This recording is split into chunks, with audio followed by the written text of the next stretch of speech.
Hi guys, good morning. So today it's Friday and it's currently 8:24 na in the morning, and naka-leave ako today kasi I have an appointment sa civil service.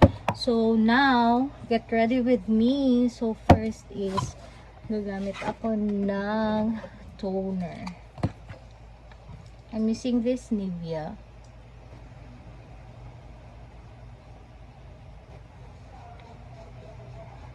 Okay, next, I'm using this aloe vera for my moisturizer.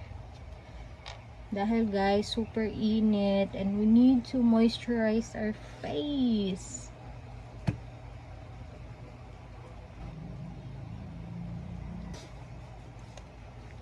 Okay, next guys, I'm using this sunscreen or sunblock cream. So, nabili ko lang to sa supermarket.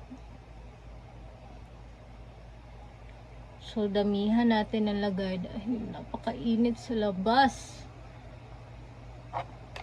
Di na healthy yung global warming natin yan, guys.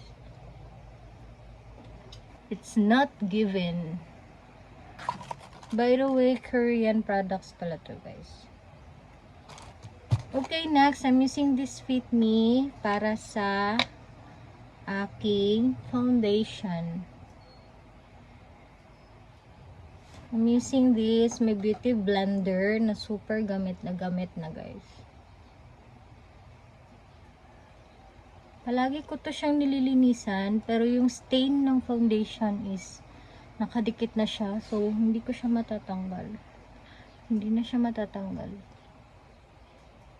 Okay, for my concealer, I'm using this Maybelline.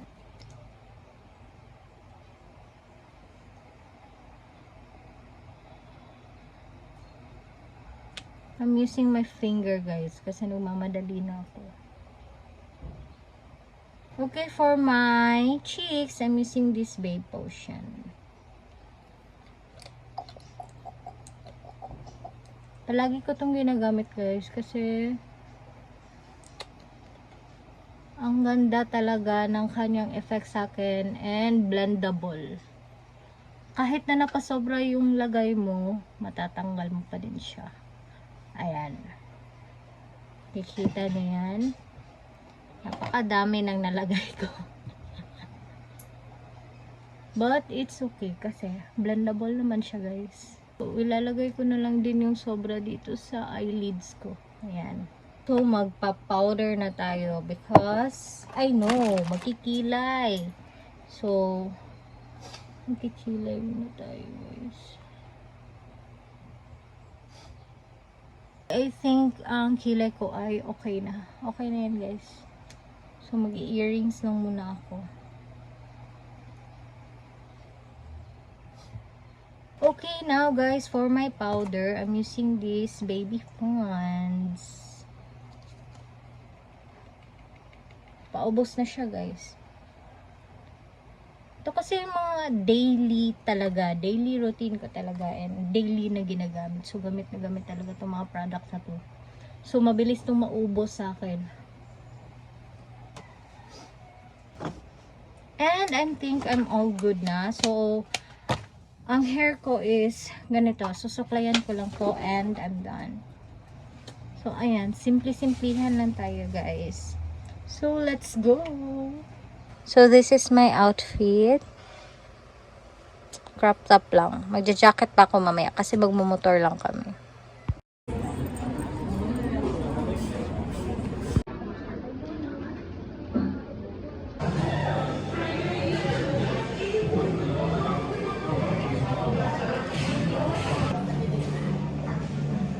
Yawa, oy, mararag na sa balay.